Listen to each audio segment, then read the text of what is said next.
Hola, ¿qué tal amigos? Bienvenidos a Ecuador en vivo. Este martes 2 de octubre concluyó el plazo para la inscripción de candidaturas presidenciales de legisladores nacionales, provinciales, del exterior y de parlamentarios andinos. Aquí tenemos con nosotros el cuadro final de las organizaciones políticas que han registrado formalmente sus candidaturas hasta el fin del plazo para hacerlo ante el Consejo Nacional Electoral.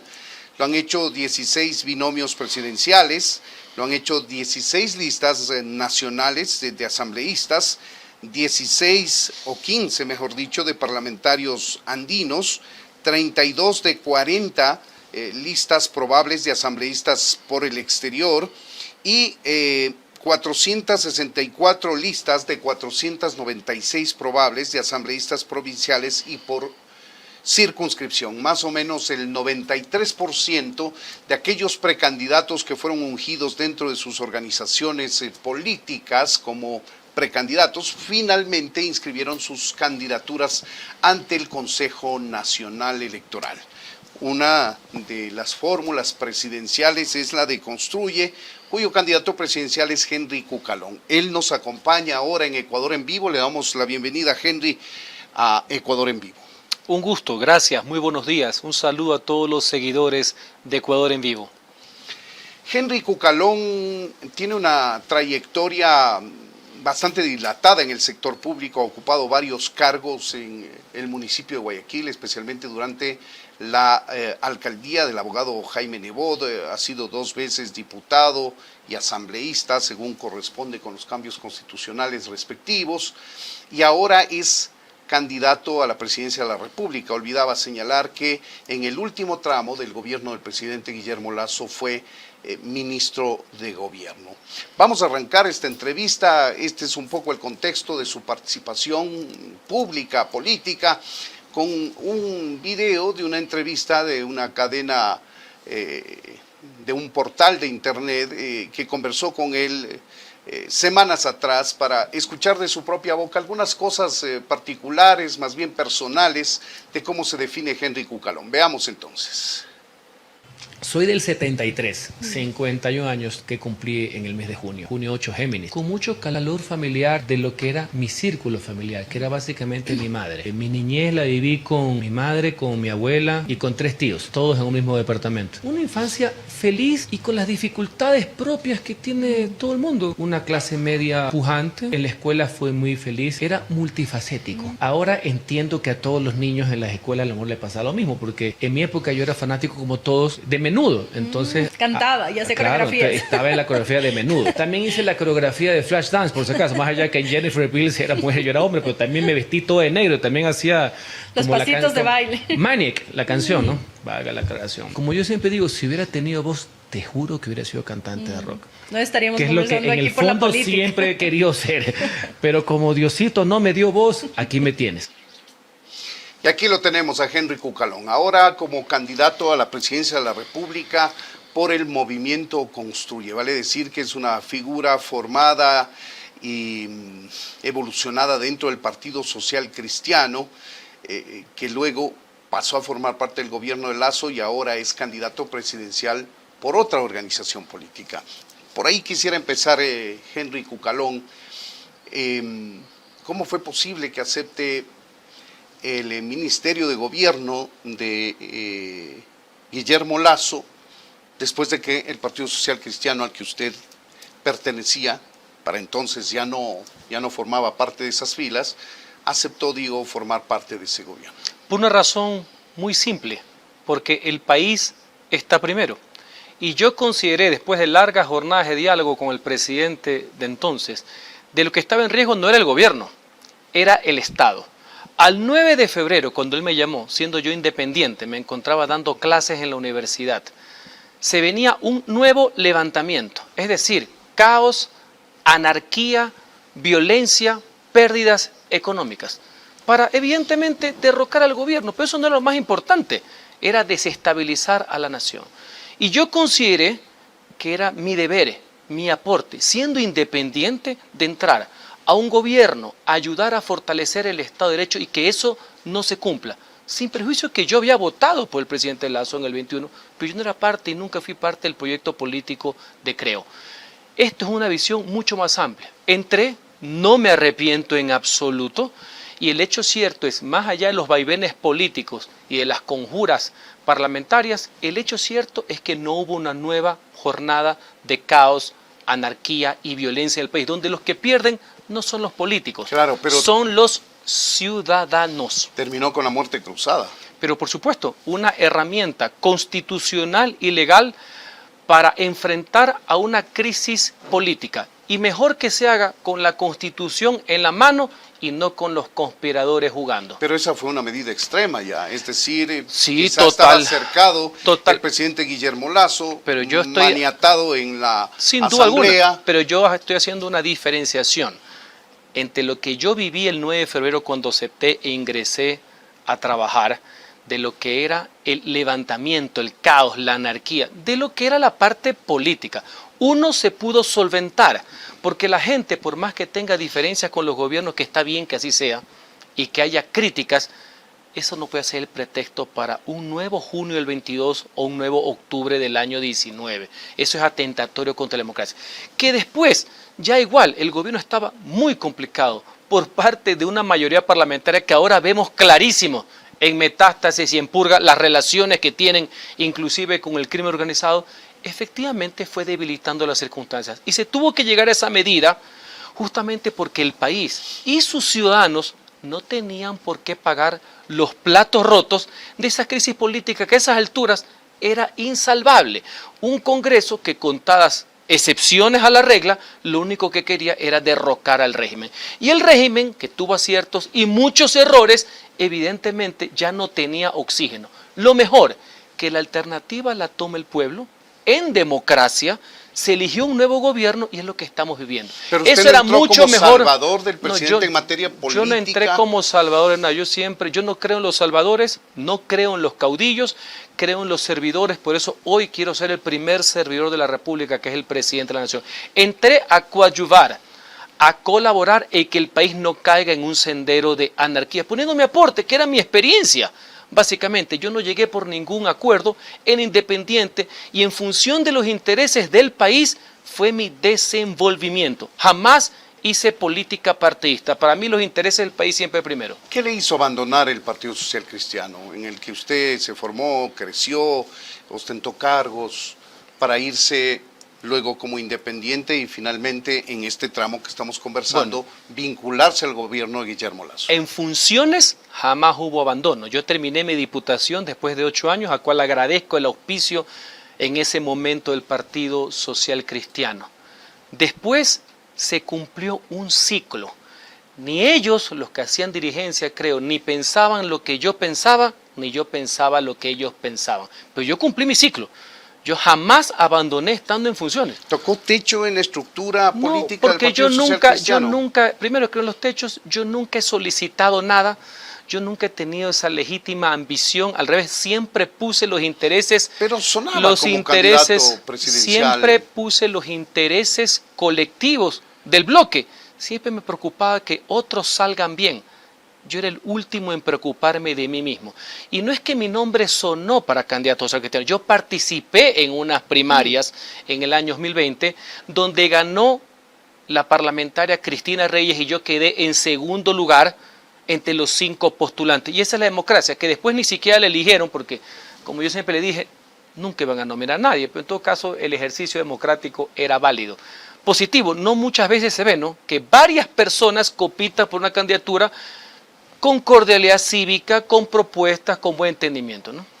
De acuerdo. Usted ejerció entonces el Ministerio de Gobierno con el presidente Guillermo Lazo, pero antes fue legislador y en su desempeño como legislador participó activamente y votó en contra de quien lidera ahora Construye, que es María Paula Romo. ¿Cómo se da este cambio de posición cuando en su momento usted de viva voz y muy enérgico y con muchos argumentos? Como soy yo. Como es usted, así es. Con muchos argumentos votó a favor de la censura y destitución de María Paula Romo y Y para que los amigos que nos siguen, nos miran, tengan constancia de lo que estamos diciendo, quiero que se muestre el voto, cómo lo meditó usted en el juicio a María Paula Romo. Asambleísta Henry Cucalón, asambleísta por Guayas.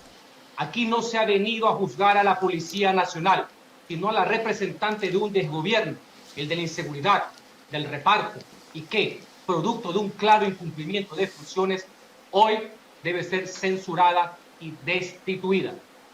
Hace unos años, un grupo de jóvenes se preguntaban quiénes jodieron al país.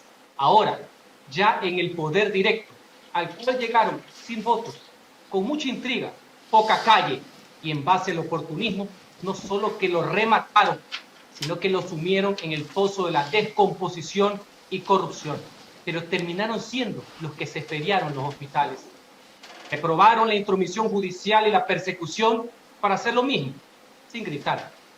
Se opusieron al nepotismo de regímenes anteriores para ahora pasearse por ministerios y embajadas cual empresa familiar. Condenaron a gobernantes corruptos para acabar alquilando sus servicios, insultos incluidos, y socios en el reparto. El reparto de la salud se perfeccionó ante el cambio de autoridades en la Asamblea. Podrá, con su dicotomía, engañar a muchos, no a todos, y peor al mismo tiempo. Es la persona que acapara mayor poder ante la ausencia deliberada del primer mandatario. Es decir, manejan todo, pero ahora resulta que no responden por nada. Un claro ejemplo que se suma es el desfalco al ISPO, donde quieren pasar cagache, porque si bien las operaciones datan del 2014, del año 2018, en la presidencia del directorio, ya han seguido operaciones y renovaciones. Por estas razones, en la resolución en la que el Pleno censuró al Crápula de Mendoza con 123 votos, ahí mismo se estableció exigirle al presidente la renuncia de la ministra de Gobierno por haber aceptado ante la comisión que investigaba el caso recibir sugerencias de nombres por parte de dicho individuo y que luego fueron designados.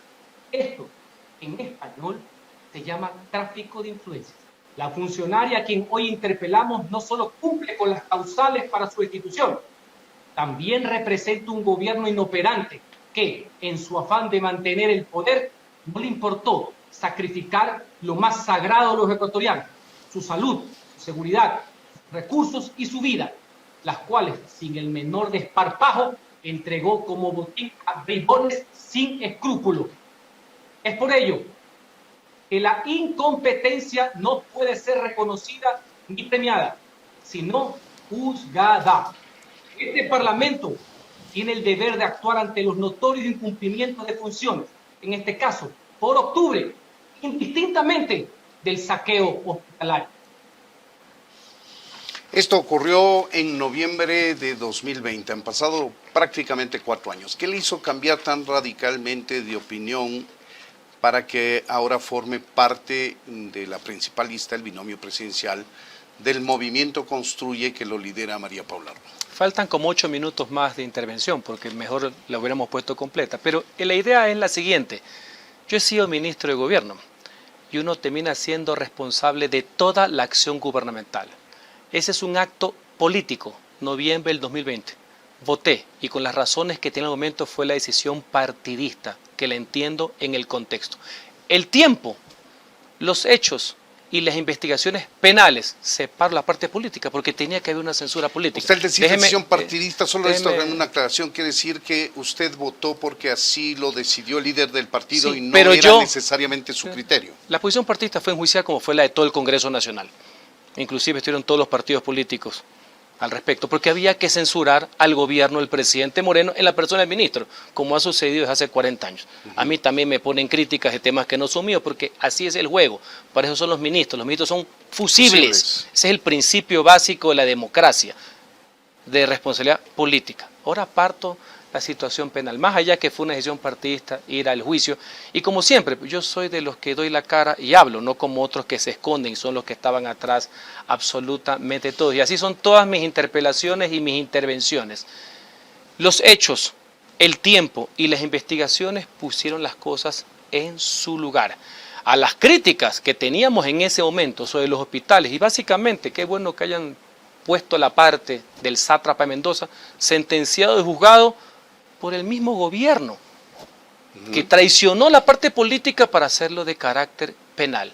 Las investigaciones han determinado que si bien hubo ilicitudes, irregularidades en los hospitales, no tuvo nada que ver la ministra de Gobierno. Separó la parte política de la parte penal. En su momento ese fue el contexto de la censura. ¿Qué pasa después? Y qué importante la reflexión, y es válida, el pueblo debe conocerlo. Yo siempre tuve una buena relación con ella. Más cuando se separó del correísmo. Y ¿No que coincidieron como compañeros en la legislatura? No, nunca coincidimos en la legislatura. Coincidimos en las ideas, básicamente después del correísmo. Inclusive cuando fue ministra de Gobierno, algunos temas interesantes se los sacó adelante. Hubo esa disputa política de carácter partidista. Después de eso, porque han pasado 4 años, volvimos a hablar y volvimos a ver que tenemos los mismos intereses en común, la misma visión del Estado, la misma visión de lo que es el servicio público, es decir, las coincidencias superiores a las diferencias, coincidencias de carácter vital. Y qué importante que existan miembros de partidos políticos que tengan liderazgo, que tengan presencia, pero que no son los dueños de los partidos, que hace que el movimiento Construye me haya invitado primero a ser parte, porque entendemos el contexto del momento, y segundo, a liderar su propuesta presidencial. Eso habla también mucho de la madurez democrática de sus integrantes. Claro, se dice también que aquí en el Ecuador se ve muchas cosas en política, digo, para darle otro punto La frase de vista. es de Andrés F. Córdoba. Ajá. Dice que en política se puede tostar hasta el granizo. La gran pregunta es ¿para qué vas a tostar el granizo? Si te vas a unir en función de la gente, en función de los intereses de los ciudadanos, o te vas a unir para no meter preso a tu compinche. Esa es la gran diferencia. No es con quién estás, es para qué estás. No es con quién votas, es para qué votas. De acuerdo. Ahora, usted ha hecho una diferenciación de su comportamiento, de su voto político, orgánico en ese momento, no solo de su bancada, sino de la mayoría de la Asamblea, como lo dijo, y ha separado la parte penal, pero ha hablado solamente de los hospitales. Usted le ha dicho incompetente a María Paula. Al gobierno en la persona del ministerio. Sí, es normal. Y a mí me chantan también. ¿Quiere que le diga lo que a mí me chantaban cuando yo fui asambleísta, jefe del bloque socialcristiano, por lo que habían hecho otros socialcristianos? Recuérdenos. Así es la política, de todo, insultos de por medio.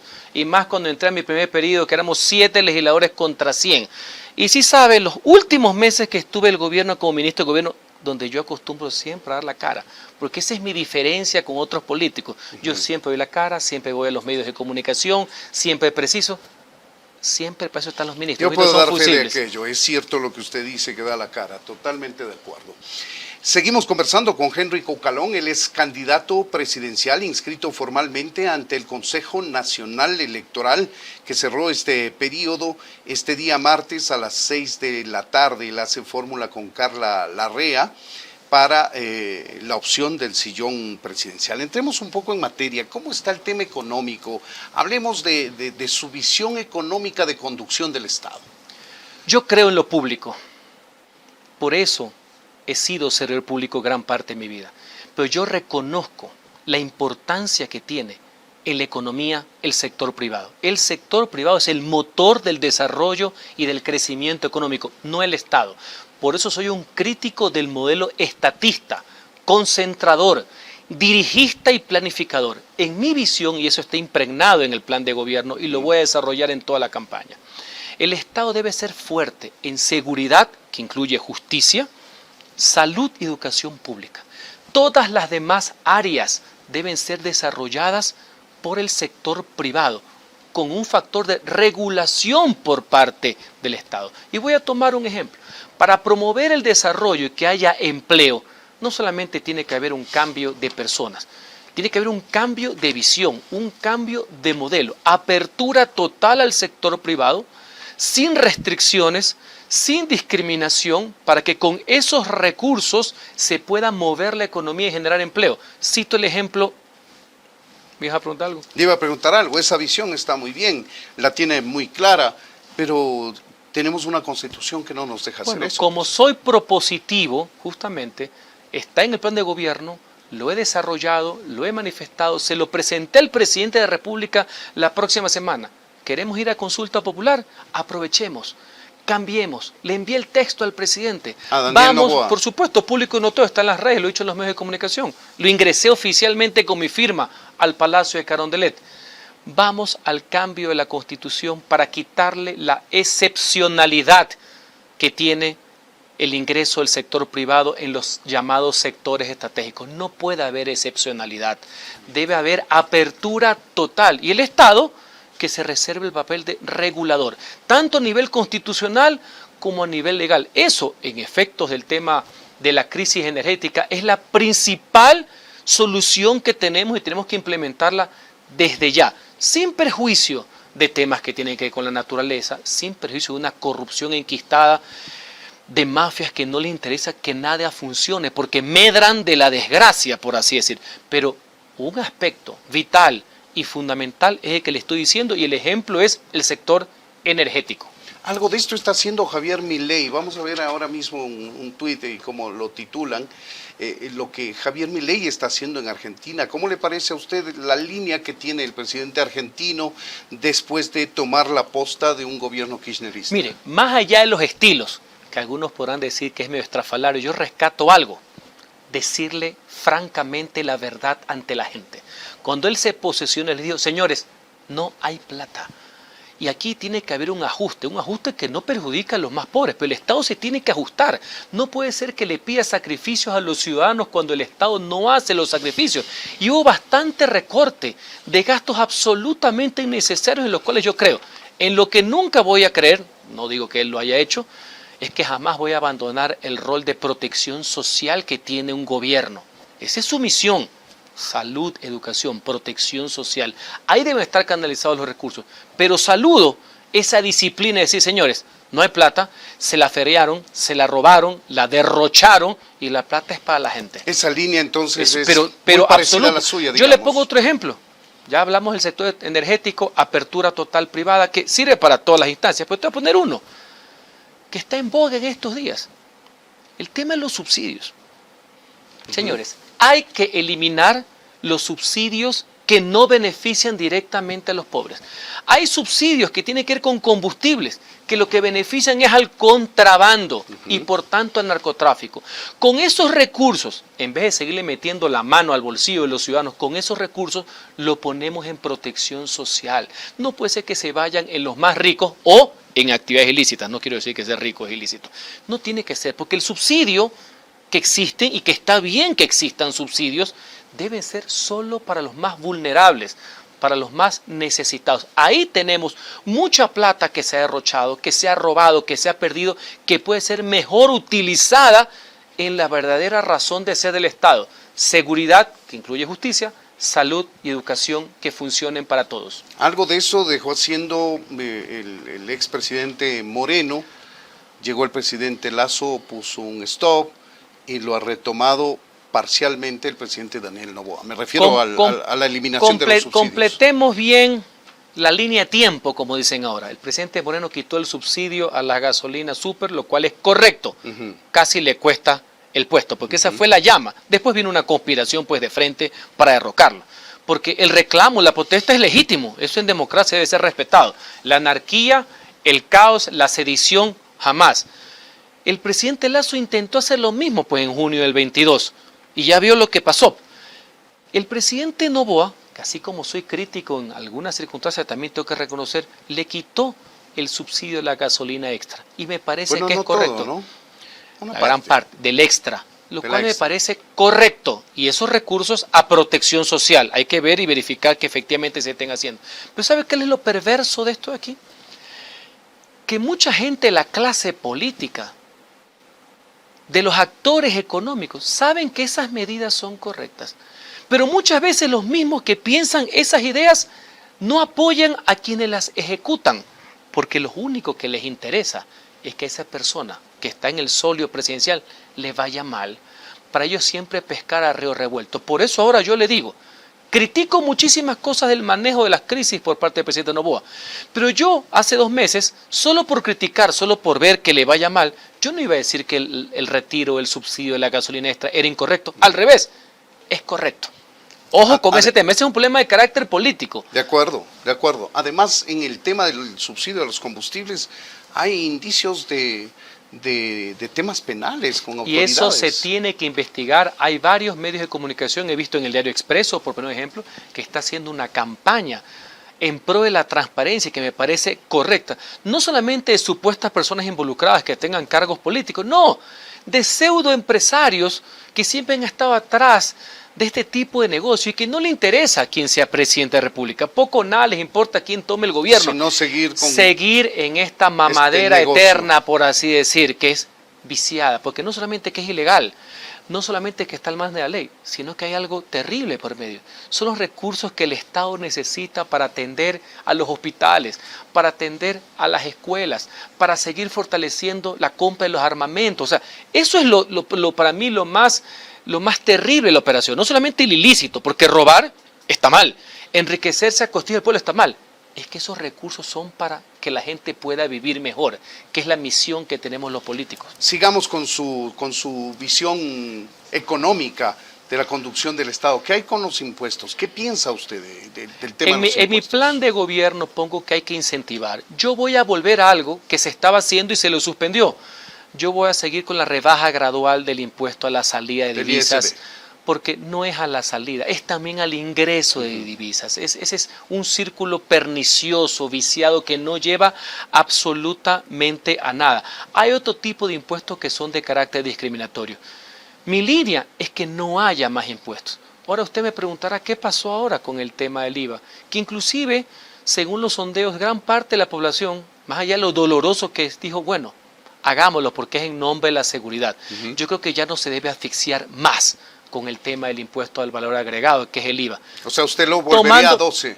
Tomando en cuenta que no, está aprobado al 13 con una variable de 2 puntos, el 14, hasta el 15, a sujeto del presidente de la República. El 13 para mí, de una u otra manera, doloroso, pero era hasta cierto punto entendible. ¿Y por qué, estimados?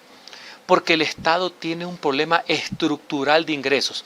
Durante muchos años le fuimos cargando cosas al Estado, inclusive justas, y nunca se dijo la fuente de financiamiento, y se lo digo yo, que he sido parlamentario. Bueno, por constitución suben los presupuestos de salud, de educación, pero no se de dice seguridad. de dónde salen los ingresos. Así es. Ya, entonces, hasta cierto punto, no siendo una medida per se que pueda sonar a favor del crecimiento, la gente lo terminó aceptando. Lo que estuvo muy mal son los términos discriminatorios de ir vía contribuciones, aparte del impuesto, castigando al sector productivo y en otros casos con dedicatorias. Eso no va más, eso yo sí los bajo. Y en el tema del IVA, dependiendo cómo van las circunstancias del manejo, podríamos tener la variable del 14 y el 15, que son los 2 puntos, porque el 13 digamos que es inamovible. Pero en otro tipo de impuestos sí, en aranceles también. Esto tiene que ir de la mano con lo que hemos venido conversando a lo largo de esta interesante entrevista. Siempre apoyo al sector privado. Un gobierno y un Estado que regula, pero que no los estrangula. Que vele por el imperio de la ley, por la igualdad ante la ley, pero que dé oportunidades. Si obtiene el favor popular, Henry, y llega a sentarse en el sillón de Carondelet, ¿qué va a hacer para solucionar esta crisis energética? Seguramente habrá pasado el estiaje, ya vemos que hay las primeras inundaciones en el sur de Quito, por ejemplo, después de los terribles incendios que azotaron. Estamos a merced del clima. Si usted llega a Carondelet, ¿qué decisiones va a tomar para que el país vuelva a tener seguridad en la producción de la energía que necesita? El cambio del modelo. El Estado debe dejar de ser el único que provee la generación, transmisión y distribución. No depende de usted, eso le recuerdo, hay que hacer una Por eso reforma. le digo, voy a liderar. Lo tengo en el plan de gobierno, lo he sostenido durante muchísimos años, pero para eso está un jefe de Estado, para liderar ese proceso. Para eso hay un bloque legislativo. Y le recuerdo que el bloque D construye, largo, el mejor. No es cuántos son, sino quiénes son. Largo el mejor bloque de la Asamblea Pero en democracia cuentan Nacional. los votos. Sí, por eso es importante las campañas, porque en las campañas no solamente hay que votar por el más bonito o no, es por la propuesta, porque eso va con una legitimidad de aprobación para poder hacer posibles los cambios. Si la gente prueba, vota por este tipo de situaciones y por los legisladores, podemos hacerlo. Y le voy a poner un ejemplo. Lo que sucedió en enero.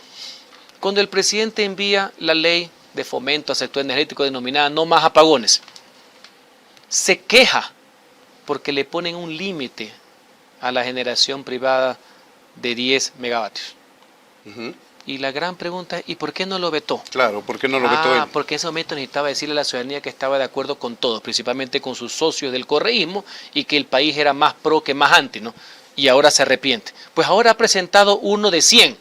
Yo creo que no debe tener límite. Es una de las propuestas que le hice al presidente de la República por escrito. Eso es hacer país, separando temas ideológicos y partidistas del país, siempre primero. Así que con los bloques legislativos los vamos a hacer. Y segundo, en la parte constitucional, sí tenemos que ir, porque vamos a ir a un proceso de cambio constitucional, es normal, es parte de la consigna, parte de la propuesta, este debe ser uno. Y le recuerdo que ni siquiera es de reforma, es de enmienda, es un Eso cambio le iba a menor. consultar. Es de Reforma, menores, enmienda, es enmienda, es o asamblea 441. constituyente. No, ya hay dictámenes de la Corte, es el 441.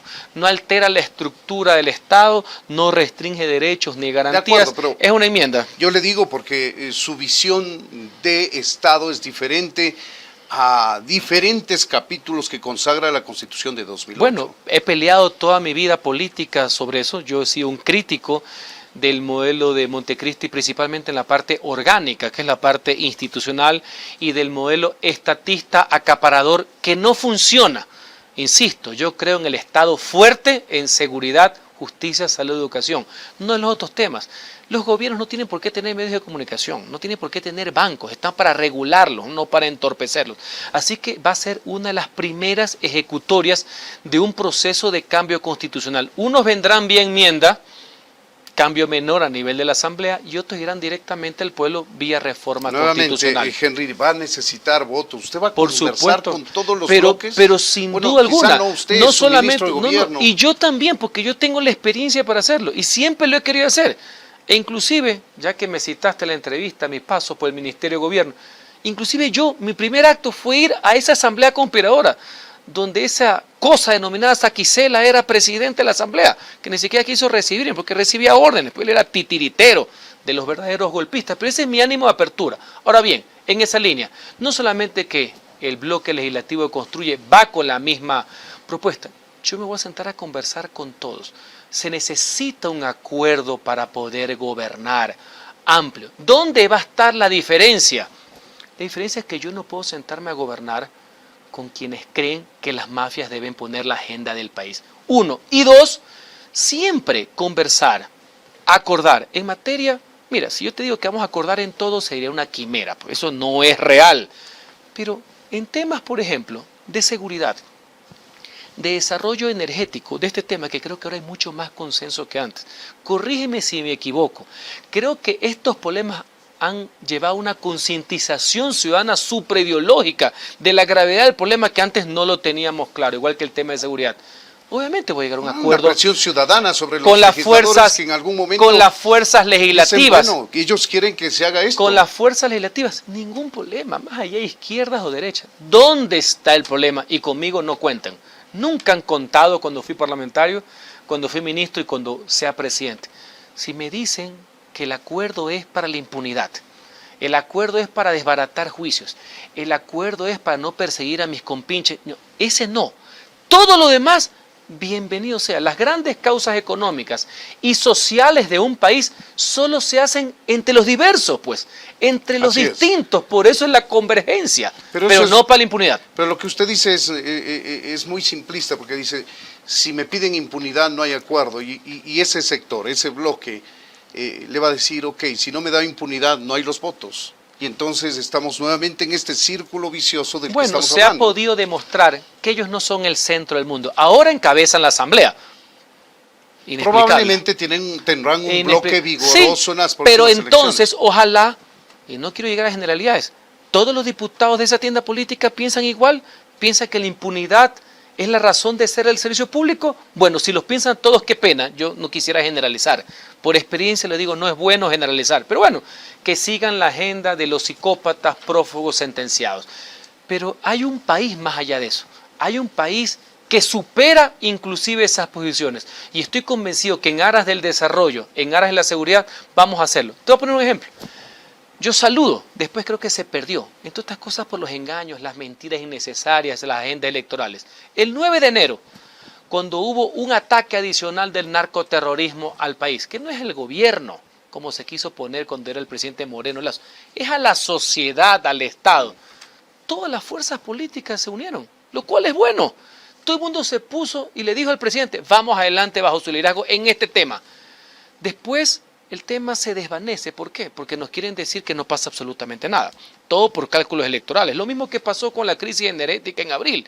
No se quiso decir la verdad. No es que le quiero echar la culpa a los estiajes. No, pero no se quiso decir la verdad porque estamos en consulta popular. Entonces hay que alejar el tema electorero para poner primero los intereses del país. Y yo estoy convencido que hay gente buena en todos los movimientos políticos que se van a conectar con el sentimiento de la gente que quiere un cambio. Las diferencias que están bien que existan, porque no puede haber Así uniformidad, claro. así mismo tiene que haber, hay estilos, hay visiones, hay contrastes, que eso es normal en política. Yo he sido protagonista de esos contrastes.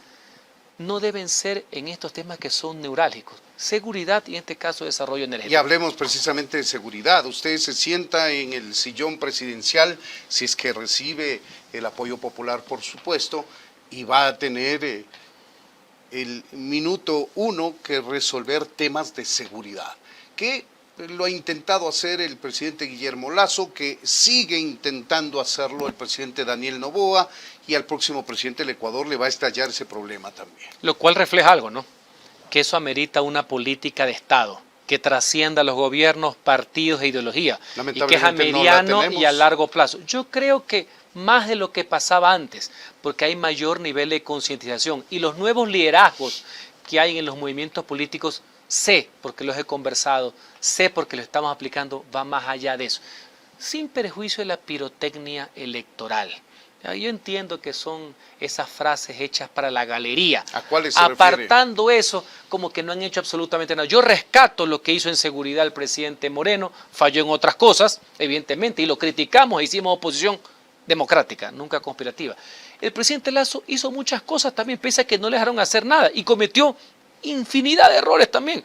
Muchas de las cosas que está entregando el gobierno actual en materia de seguridad, después que estuvieron abandonadas durante mucho tiempo, fueron adquiridas y entregadas en una primera parte por el gobierno anterior. Y eso debe continuar. ¿O usted cree que porque cambie presidente nosotros no debemos seguir adquiriendo nuevos tanques tipo Cobra, tanquetas especiales más pequeñas para poder entrar en esta nueva guerra interna urbana, que es distinta a la guerra fronteriza, para poder combatir al crimen organizado? Y yo le voy a poner un ejemplo de lo que esté adquiriendo nuevo, porque lo que se está entregando es lo pasado. El presidente Noboa, yo voy a continuar y voy a mejorar. Y es más, lo voy a invitar también como expresidente a la entrega de ese maquinario, para que el crimen organizado vea que pese a las diferencias, en materia de seguridad somos uno solo. Claro, pero aquí está hablando de equipamiento, que es un componente importante. Estamos hablando de ese ejemplo, te voy a hablar de varios. Ok. Es que son Vamos varias al cosas. tema estructural. Claro, hay varias cosas. Mire, la seguridad es multimodal. Es un tema de seguridad integral. El que venga aquí a sentarse y decirle que solo porque te paras o en el debate del 19 de enero, solo porque estás aquí lo arreglas en meses, ese es un farsante. Ese es un demagogo. En mí no encontrarán eso. Yo para ganar una elección no voy a mentir a la gente. Esto es duro. Esto es difícil. Esto es un problema grande, pero estamos aquí para enfrentarlo, para dar la cara, para decirle la verdad. Entonces, seguridad integral multimodal, que tiene varios aspectos. Uno es operativo, y que se tienen que tomar medidas, mantener otras en una política de carácter permanente, debidamente financiada, debidamente controlada. Y le voy a poner un ejemplo que tiene varias aristas. El combate a las mafias, al crimen organizado. Esa es una posición de Estado. Con ellos no se negocia, pero tiene varios niveles. Yo voy a aplicar a rajatabla como ejecutivo, como jefe de Estado, articulando con las demás funciones, principalmente con la justicia, respetando la separación de funciones. ¿Cuál es la herramienta principal para poder combatir el crimen organizado? Aparte del combate. La ley que aprobó el pueblo ecuatoriano en el mes de abril. Dos son, ya le voy a decir en ese orden.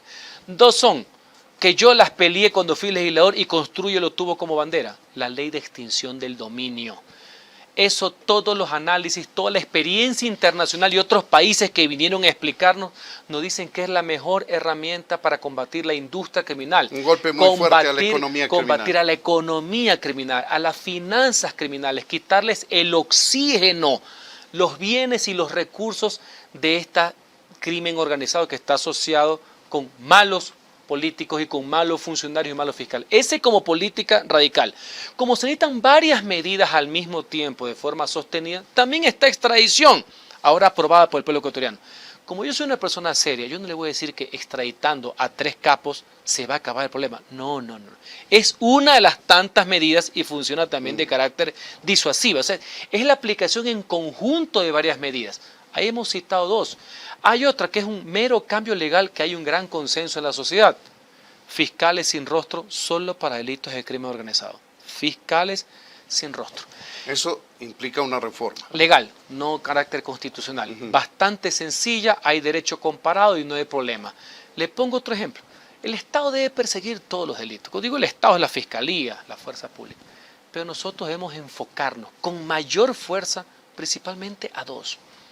Delitos contra la vida y delitos de extorsión, los comúnmente llamados vacunas. En esto el gobierno nacional con la fuerza pública, policía y ejército nacional tendrán el equipamiento y la fuerza más agresiva contra la extorsión. No puede ser, y esto es en todas las clases sociales, no puede ser que lo que tenga aterrorizado al pueblo ecuatoriano sean estas actividades de extorsión, estas actividades de producir en paz a los ecuatorianos. Nada. Si encima nosotros, Estados, mire que me pongo en esa posición, los dejamos sin luz por mezcla de 10.000 problemas que ya no queremos los diagnósticos, sino que queremos trabajar, ya se imagina el ambiente que tiene la gente en la calle. Esto tiene varias otras cosas que son de política pública. Esto también va con una depuración exhaustiva de lo que es el bloque de seguridad. Policía, fuerza pública, jueces y fiscales. ¿Por ¿Cómo qué? lo va a hacer? Respetando la independencia de funciones, pero bajo el liderazgo que tiene un presidente de la República, con ese norte, con ese rumbo. Una parte es con uno, fuerza pública es ejecutivo. La parte fiscalía y justicia hay que apoyar porque eso es aparte. Eso es lo que refleja metástasis. Eso es lo que refleja purga. Eso es lo que refiere plaga. No podemos combatir con eficacia a este cáncer si la fuerza pública pone el pecho, pone la sangre en las calles, la gente pone el esfuerzo de pagar más impuestos, si hay jueces y fiscales corruptos que los sueltan, que están a órdenes de grupos mafiosos. Así que hay que ir a la depuración. Y le doy otro concepto de política pública. Una profesionalización de fuerza pública con claro enfoque en el tema de las nuevas amenazas que tiene el país, que es el crimen organizado, narcotráfico, minería ilegal, con los mejores hombres por especializaciones que se sumen a este trabajo, como sucede en muchas partes del mundo, que se va y se recluta a los mejores hombres y mujeres profesionales para que se incorporen. Entonces, mira que en unos pocos minutos te he dado varias aristas para aplicar, ¿no? Okay. Pero el que venga y diga, no, es que esto se resuelve solo porque yo me siento a vender humo, yo no soy de esos. Claro, se necesita tiempo, se necesita dinero, se necesita decisión política, se necesita consenso para las reformas muchas legales. cosas, pero creo que en general como sociedad, incluidos los aciertos y los errores que ha cometido este régimen y los anteriores, creo que hay una mayor concientización para que con liderazgo podamos aplicarlo. Lo peor que nos puede pasar, y que yo lo voy a impedir desde donde esté, es que el crimen organizado vea por politiquería, por egoísmo, por búsqueda de poder y por enloquecido el dinero, vea a un Estado, mire que no digo solamente el gobierno, a un Estado desorganizado. Eso yo no lo puedo permitir. Una arista más para el tema de seguridad y poder al menos absolver algún otro tema general, tema carcelario. ¿Qué va a hacer en eso usted? Fortalecimiento del SNAI con una nueva unidad de gestión y también con unidades especializadas de la Policía Nacional. Recordemos que Fuerzas Armadas, que ahora pueden intervenir en la seguridad interna, no van a poder estar permanentemente cuidando el tema de las cárceles. Tenemos que ver cuál es la parte posterior. Con el debido financiamiento se puede avanzar, no sea de la noche a la mañana, con personal calificado debidamente protegido. Fíjese lo que ha pasado ahora. Por eso yo creo en la política de Estado que trascienda a los gobiernos. El gobierno anterior compró y entregó blindados para todos los directores de las cárceles del país. Dándole esas garantías, puede haber que las mejores personas y profesionales se sumen. ¿Qué pasó con el caso ahora de Guayaquil? No es que no me pidieron, ya era una política pública, no importa si te llamas Henry, si te llamas Freddy, Juan, Pablo, política pública. Todos los directores de las cárceles tienen vehículos blindados para proteger su seguridad. Yo tengo que continuar con políticas públicas y mejorarlas, jamás dejarlas a un lado. Vamos a absolver un tema adicional más. Me gustaría tocar el tema de política exterior. Partamos de lo que hizo el gobierno del presidente Daniel Noboa en la Embajada de México, que fue criticado internacionalmente por la violación de tratados, pero a mi juicio fue aplaudido políticamente dentro del país. El choque entre la legitimidad y la legalidad. El eterno desafío que tienen los políticos y los jefes de Estado. Ahora bien, mire, para mí hay que verlo como un todo. Para mí el gobierno mexicano hizo muy mal. Primero, en tratar de intervenir en los procesos electorales. Recordemos que el expresidente López Obrador se metió a hablar de las elecciones en la cual fue el resultado de la elección del presidente Noboa. Lo critiqué en ese momento. Esas elecciones fueron libres y el presidente Noboa ganó en buena lid. Y así son estos señores de cierta izquierda, porque no tiene nada que ver con la socialdemocracia. O sea, ellos hablan de soberanía, pero son los primeros en intervenir en otros países en su política interna. Primer error y violación que cometió el derecho internacional. La segunda, la expedición de un otorgamiento de asilo absolutamente alejado de la realidad jurídica, porque el ex vicepresidente ya tenía 2 sentencias condenatorias por corrupción y una orden de prisión preventiva por un tercer caso de investigación. Esas 2 violaciones legales son condenables. La intervención del gobierno ecuatoriano en la embajada mexicana, bastante discutida, por decir lo menos. Más allá que me dirán que los otros violaron 2 veces y otros dirán que acá fue una. Claro. Bastante discutida y ejemplo que no se debería repetir. Pero ya que ese fue el contexto, yo soy ecuatoriano y respaldo todas las acciones que lleva adelante el Estado ecuatoriano para defenderse en los organismos internacionales tanto por la violación que cometió México y salvaguardar los intereses del país. Ese para mí ya es una política de Estado.